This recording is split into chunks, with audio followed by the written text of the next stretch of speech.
Ladies and gentlemen, welcome back to the Road to Grandmaster series. This is episode number 44, in case you are counting. And it is my fourth tournament and my second round in this tournament. In this round, I am playing a young man who I know quite well. He's a streamer, first of all. We've also played online. And I think I actually had this young man banned from my channel like 3 years ago. So the ultimate revenge plot is upon us. I don't actually think that was on either of our minds. But this was a super interesting game. I lost the first round. He beat the lowest rated player in the section in the first round. Now, I was looking at his games, and it was clear to me he was an e4 player. And I played the Caro-Kann. Because it's the opening I know best, and it's the opening I will be playing against e4 for quite some time. Don't listen to anything you hear out there about, you know, I need to change my openings and this and that. I've played this opening for like 15 years. I'm going to stick to the opening I know the best. And the reason is, here's why. And also, if I play the if I have courses on the Caro-Kann, I gotta play the Caro-Kann.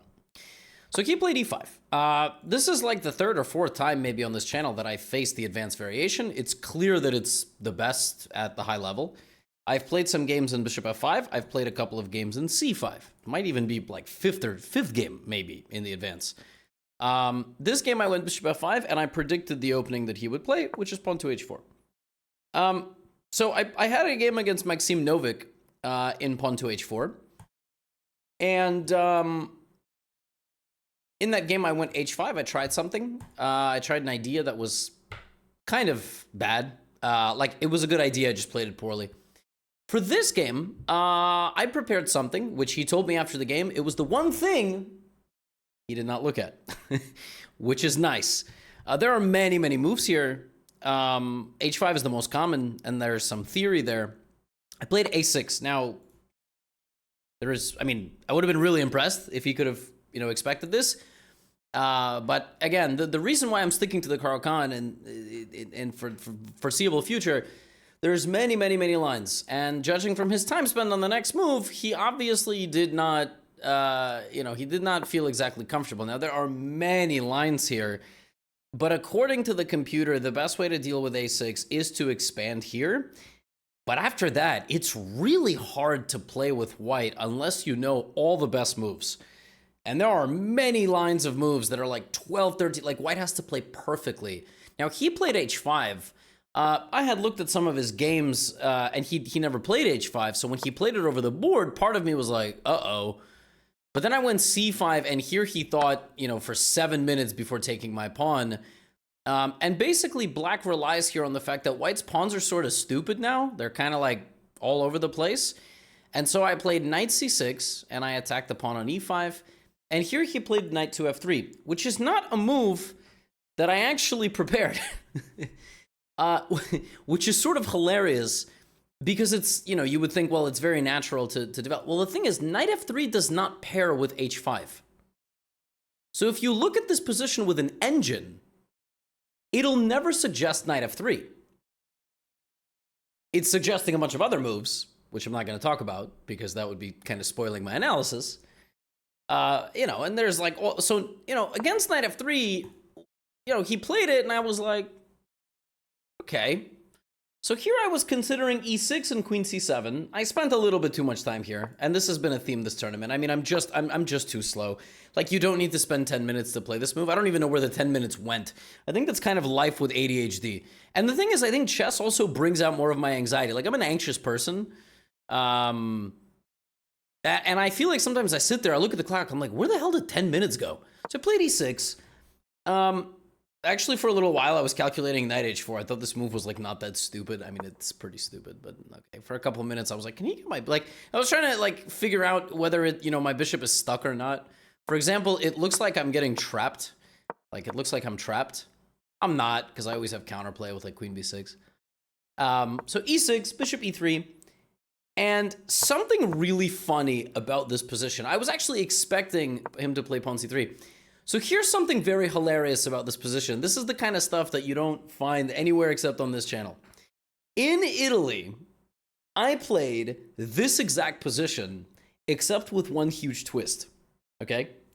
So in Italy, my game against Livia Jarocka, the Polish woman, yeah, I think that would be correct. She's like 20 or 21.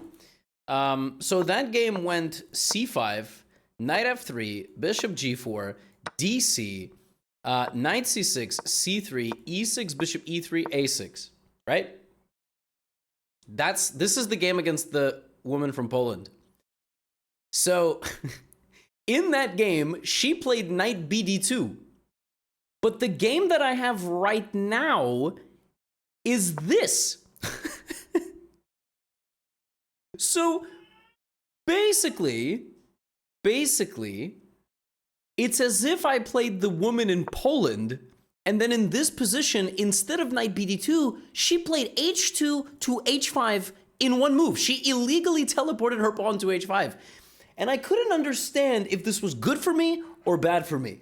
I was like, it doesn't look like it's that good for my opponent. Like, I mean, the pawn is kind of like a liability. So, I mean, isn't this kind of hilarious? Like, the position is the exact same, except there's a teleporting pawn on h5. So I was like, all right, this is goofy. Now, what's funny is that I should actually pause here and utilize the fact that this move hasn't happened and maybe consider putting my knight on f5. I considered it, but I decided, look, I'm going to play this like I did in Poland. Not in Poland, in Italy against the Polish woman. Because that's, you know, I assume it's fine, and I assume this really is not much of an advantage for my opponent because that pawn is going to be a target pretty soon. Yeah, knight h6 was actually played in the game. Shamsidin Vokhidov, a member of the championship-winning Gotham Knights of the Pro Chess League, if any of you know that lore, that was my team, our team. Versus Rapport, that was played in the World Championship of Blitz in 2023. Did I know that? No, I discovered that while analyzing this game, and then it was takes, and white was much worse, but he ended up holding. I thought about knight h6, but then I just played it like the game in Poland. Maybe, I keep saying in Poland. Knight bd2, and here I played knight f6. Now what's funny is here I thought I was almost taking over the game. It's 0.8. I mean, obviously, I don't understand something about chess. So the computer wants to go queen a4 check, which I assumed didn't work because I can play queen d7, which is the exact same move that I was going to play in Poland. I keep saying Poland. I mean, in Italy. But here, queen f4 is actually not that bad. And the point is that after knight takes f3, knight takes f3, if I take on h5, there's knight e5, bishop g6. Oh, sorry. There's knight e5. My queen is hanging. I shouldn't hang my queen.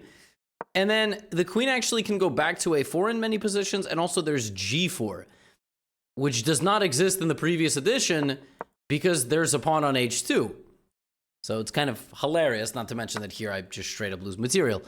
So knight f6 was actually the incorrect approach. The correct approach here was to put the knight on f5. Now, luckily for me, he didn't really get that, and I thought he played what I expected. So I took on h6. And my logic was, okay, he's going to give me a check, and I'm going to drop my knight back, and now he's going to come forward. And here I spent a lot of time. I spent more time than I would like to admit. I mean, there are many, many interesting lines, but everything is losing for me other than knight ed7. And again, spending 10 minutes here is honestly a bit strange. I don't know why I spent 10 minutes here. Like, maybe I was considering knight c6 and like knight e5, bishop f5, knight c6, bc6, queen c6, knight d7. But I think this is just bad. But I had a similar potential variation like this in Italy. That could have happened, so I paused here. But yeah, 10 minutes on knight ed7 is just unacceptable. And so here I spend time as well because I thought that if I played rook g8, my opponent was going to play c6. I thought actually c6 was a very interesting and scary idea. If I take on e5, my opponent doesn't push because then I block, but they get my rook. So it's a discover check and then they get my rook. And if I take, they take with a queen. Here I considered many things like rook c8, trying to give the pawn up, but they have to maintain the pin. Yeah, I didn't know how to evaluate this position after like bishop d6, for example. It is very complicated. The computer wants me to play king to e7. And then instead of rook to g8, I was like, why don't I play bishop f5 and preserve the ability to castle? So here, if c6, here, queen c6, rook c8, queen a4, something like bishop g7 or bishop d6, and I simply castle. Like, I'm just going to prepare castling. And I thought, you know what? I think that's just basically my goal. Knight e5, bishop f5, and again, 10 more minutes is insane. Honestly, insane. Like, I feel like I'm not thinking clearly in this tournament, and I am I'm very annoyed, and I'm quite motivated actually after this tournament to go and I have a little tournament break. I'm not playing anything until October, so about 2 months now, which I announced on social media, but I will announce it more formally in a YouTube video. I'm going to be playing Pia Kramling, the mother of Anna Kramling, the legendary chess player, in a match in Stockholm. So I'm not playing for 2 months, and I'm just going to work on my calculation because my time management is real bad, just real bad, and I don't know what I'm looking at when I'm sitting there. But bishop f5, fully expecting some sort of c6 or long castle. Now, he played g4 really fast, and that disturbed me because I didn't see this move. I don't know how it escaped my mind. I mean, it's not that, like, of course I saw it, but I was like, really? I don't think he's going to go for that. Like, I think it's a bigger objective for him to probably castle. And it is the top engine move. But g4 is fine, except for the way that I played. Now, I thought about bishop g6, simply. Somehow didn't like it. But I feel, you know, as I'm here recording the video, my wife is actually watching Papirin versus Djokovic, and I really wish I could be watching it. I'm gonna go when this recap is over. Nobody spoil anything, okay? I have a very funny move here, which deflects the queen from the pin, which is bishop c2. When I spotted this move, I thought, oh, we're cooking. Like, yeah. Because if he plays b3, I'm just gonna go here and I'm gonna castle. And again, I thought once I castle, I'm in good shape because it's gonna take him several attempts drilling down into my position. Then we're going to trade, and by then, I'm going to launch my own counterattack because I'm not really sure where his king is going to go. Super clairvoyant, super lucid, bishop c2. He took pretty quickly. I was really confused how he's playing these moves so fast, but I guess, like, that's just sort of, I mean, you got to speed up at a certain point. Here he played f3, spent, you know, small amount of time. And I thought, okay, so my plan right now is queen c7, bishop to g7, and I'm going to castle. So I played queen c7. Spent a little bit of time here because I can also play maybe rook c8. I also can maybe move another knight, but it's like, what am I doing, right? So I play queen c7 with several ideas. First of all, I want to take on c5. Second of all, I want to get to g3 in some lines if he leaves his king in the center of the board. And here he played he played b4, sorry. And again, like, bishop g7, a5. I can sense that he's speeding up. He's trying to pull away from me, so I kind of quickly respond with pawn to a5. This is sort of a scary move to play, leaving my king in the center. But again, I know he wants to castle, so here comes a5. ab is on the way. Very, very tense game. I felt like it was in the balance, but I felt like I had the momentum here. Like, I'm going to go ab, I'm going to go bishop. I have a very clear plan. That's what I thought. I thought, like, my plan, attack on the queen side. So he plays queen a4. He spends almost all of his time advantage here. And I didn't understand the point of this move. The only point is that if I play knight c6, I lose because he can play b5 because I no longer hit this. I didn't understand which knight to block with here. And if I play queen d7, there's all sorts of bishop b5 stuff. I don't lose my queen, but it's bad. So I didn't know which way to block. I could have calculated it, but I was like, I chose the worse way. But it's like microscopically different. I didn't want to go knight fd7 because I thought he can just pin me. Yeah, then the computer's like, well, we're not going to castle anymore. But again, I went here pretty fast because I'm going to go here. I'm going to play b6, smashing the pawns. I'm going to castle. And when I castle, I'm going to bring the rook. And I thought, this is it. Like, this is the moment. 20 versus 17. Here we go. He goes castles.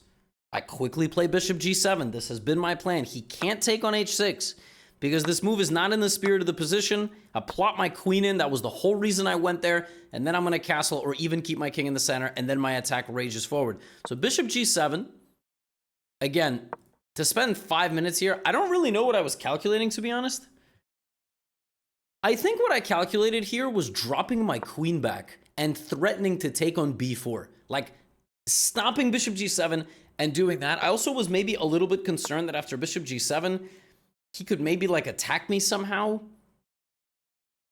I don't really know how. I don't know. Maybe bishop b5. I don't know. I mean, I honestly, I don't know. Like, I'm looking at my time management, and it's kind of making me sick to my stomach, but bishop g7, I want to yell at myself to speed up, and I already finished the game. So he went knight b3, and I could not believe for the life of me that this plan was correct. I was like, yo, he's trying to take my a-pawn? Like, with one of these pieces? But that's, I mean, I'm up a pawn, so he's going to get the pawn back and rip open his own a-file. I castled here pretty quickly. Another option that I had here was queen e5. I didn't know if this was the right moment to play this move. If he plays bishop d4, I throw in a check. Now, I think the engine might want me to take this. Okay, it's trying to get me to play e5. So maybe instead of bishop to d4, he would play like rook d3. I didn't know if I wanted my queen here or not.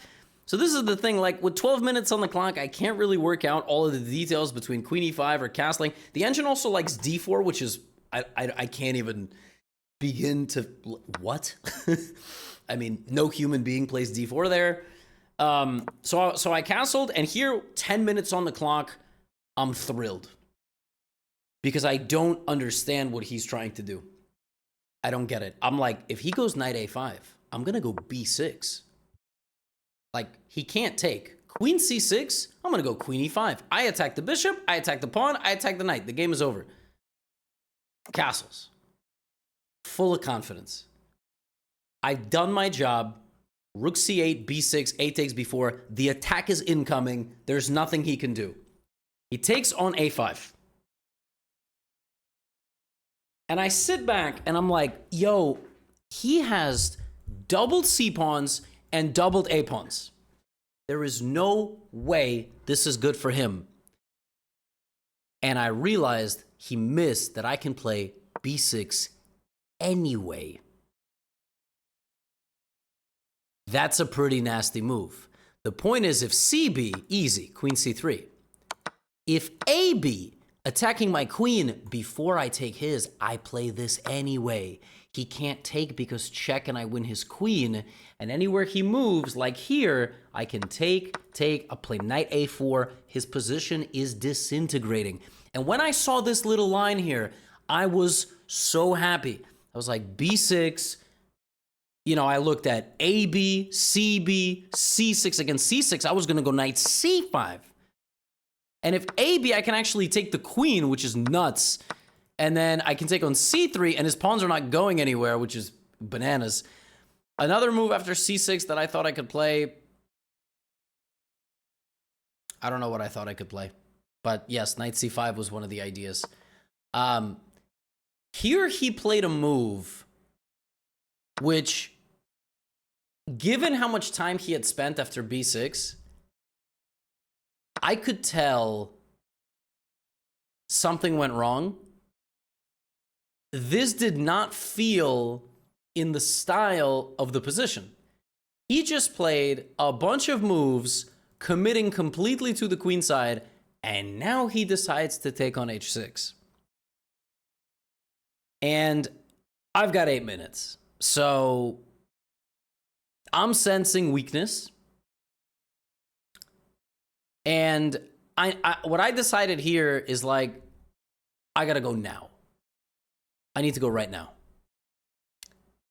And I went quickly. And I went wrong. So let me tell you what went through my head. I quickly took on c5. Didn't even spend maybe a minute max. Point is, I attack the queen, I attack the knight. If knight c5, I'm not taking, I fork him. And now I'm in with my rook. And this is, okay, that's apparently wrong. I would go queen c5 to try to trade the queens and keep the attack going with no queen. Fine. Probably would have figured that out. At the minimum, I saw rook a5.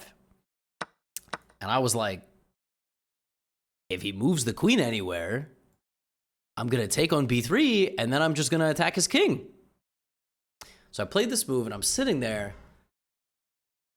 I start thinking, like, you know, this little plan is surprisingly difficult to stop. So, should I have taken with the pawn so that his queen could not access the position? Well, what I should have played is I should have combined this plan with this move. And this is instructive because the rook is not the piece that is supposed to lead the attack. I knew that, but what I missed was the move in this position. Because this actually looks very scary. Because you see your knight is hanging, so you look at knight e8, but then you realize, oh my god, what am I doing? And this position is losing for black, unless you play knight to e5. So the winning move is to take the bishop, take like this, stopping the queen from getting into the action, and on g5, you have to find c4, disconnecting the queen from f4. And the point is, now I have a check and I win the rook. And if he plays rook f6, well, that's great. Then I take, and I don't take the knight because then I get freaking mated. But instead of that, I play queen f4 check, I take on f6, and I continue my attack. I'm not gonna lie. And after this game, I saw like comments that were like, I can't believe Levy didn't take on h6 with check. And it's like when people criticize star athletes and say they could have done better. I'm not a star athlete, but it's like, you know, I saw this, and practically speaking, it kind of made sense. The rook does not lead the attack, but I didn't see how to stop this. Well, the point is, I don't stop it, I get in the way of it, and you know what? I'm not sure I could have seen that. He didn't see it. I'm really not sure. So I took on c5. He went here. And here I panicked because I spent all my time and I didn't see how to stop. He's going to go bishop g7 and g5. I didn't see how to stop it. I wanted to go knight e8, but then after takes, I was like, wait a minute, he just takes on b6. I can play take, but my pawn is... What? I just lost the pawn. And he's going to go here, and he's going to mate me. Yeah, the engine is barely holding on here. So knight e8 is not a good move. Then I was like, what if I play e5 and bring my knight back to protect my king? Yeah, that's what I did. That loses the game. e5 is fine, and here what I have to do, here, the only way to survive is to follow the following line. Either knight takes, a takes, rook a5, bishop g7. Now you don't take because then there's queen g5. You have to find rook a8. You have to go with both rooks in, bishop d3, king takes g7. If queen g5 check, you actually survive because you have queen c3. So essentially what I needed to do here is I needed to completely evacuate and just leave my king and go down the queen side. And I was like a deer in headlights. Like I sat here and I just didn't, I was like, oh my God, what have I done? I just facilitated the transfer. I was shell-shocked. I mean, I couldn't believe, I didn't think I was ever winning. You see, I was winning bishop h6, like I had to find bc, c4, but, and then I went here, and this position is just losing because of the best move, which he actually found. I thought the best move is a6, just defending your pawn. And here I thought I actually tricked him because of this move. He can take my knight, but my logic was, well, what about a4? Look at this. His whole plan of mating me is now gone. His stupid knight has to go to a1, and I was like, I'm going to go queen e7, queen a3. I have rook b8 ideas, rook c8, knight e6. Yeah, no, nope. It doesn't really matter. I mean, I could have played this maybe a touch better. Like, the game's over. I can't defend myself because if I play knight e8, I'm just mated. His attack just suddenly becomes faster than mine. Rook h6 was another very nice move. And yeah, knight e6, acknowledging his attack was wrong. There are other ways to survive here, like rook fc8, bishop g7, king g7, queen h6. Here, I give up the knight because I have knight takes b3. And here, white can play bishop c4. Giving up the bishop because now the c file is closed. I mean, yeah. So I lost the piece. I couldn't attack him successfully. He consolidated very well. He never really went down below like 2 minutes at all. And that shows the blitz skill. Like the dude is like 2,900 blitz. He's very good at blitz. And yeah, man, this sucks because first of all, like there's a lot of firsts. I haven't lost 2 games in a row, man. I've barely been losing on this run. This is so absurd. I got everything I wanted for the 2nd game in a row, you know, h4, a6. And then I had the position I kind of wanted. You know, I rushed with knight takes e5 because I was trying to mimic the game that I played in Italy because I thought it was logical. I should have went here instead. On the one hand, it is like building a degree of practical experience. On the other hand, I'm playing too slow, too tentative. And you see where it leads. It leads to the fact that on the 20th and 30th move, when the game is super critical, I got 8 minutes instead of 25. And so here, bishop h6 happens and I'm like, boom, quick move, put the pressure. Nope, quick move backfires. I enable my opponent's plan, and then I have to find the right defense, which I couldn't do. Everything looked like it lost, and it's, you know. Yeah, I have 0 points. This is not the start that I thought I was going to get. I was 90% sure I was going to win this game. Not because I don't respect my opponent. I don't, like, it's not that. It's like, I had a good feeling about this game. Because he plays e4. I knew I was going to surprise him. I knew I was going to have to make him think early. And it didn't seem like he was that comfortable in the Caro-Kann.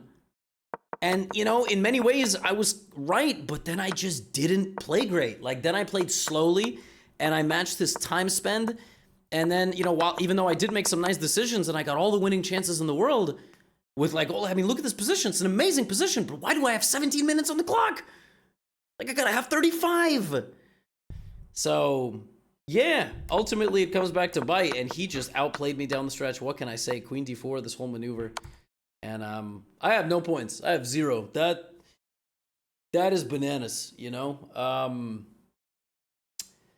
And the worst part, really, truly, the worst part about having no points in this tournament is it's not even about the chess. It's the fact that I am an extroverted individual. I want to share a lot of this like content, a lot of this chess with you guys. And I can't do that when I lose, because when I lose, the comment section just becomes, oh, Hikaru said this and he said that. And then you guys try to, like, not you guys, but you know, anybody that competes and has a social media following just can't, they gotta stay off socials, especially when they lose, you know? And that's what makes me sad. I have to just play this tournament and be like, I make my recaps and then I vanish. Because everybody thinks they need to coach me. No, I know you can see what's wrong with my game, you know? So, yeah, it sucks. The losing is the worst part because, oh, he's, you know, and then, oh, God. Like, the fire it lights in me to, like, prove everyone wrong. You know, like, after the first game that I lost in this tournament, I wanted so badly to prove it to myself and to all of you bozos who are relishing in my defeats. You know, you salivate because you got nothing for yourself. You got to take something from me, you know? I wanted to prove to myself and to all of the haters wrong, and then I lose a second game. Like, just, now it's really in my face, you know? So what can I do? I just got to get better. I mean, I got to get better at calculation, time management, and I just got to get better. So frustrating because I could have had at least a point from these two games, whether it's 2 draws or what. And I got a big fat bagel. So the worst start to a tournament thus far. But we got 7 more rounds to go. If you still want a course, by the way, they're on sale for Labor Day, 33% off. You know, do as I say, not as I do. I can get you to 2,000. I can't beat young, strong players. I'll see you for round number 3. It's going to be a long journey. Get out of here.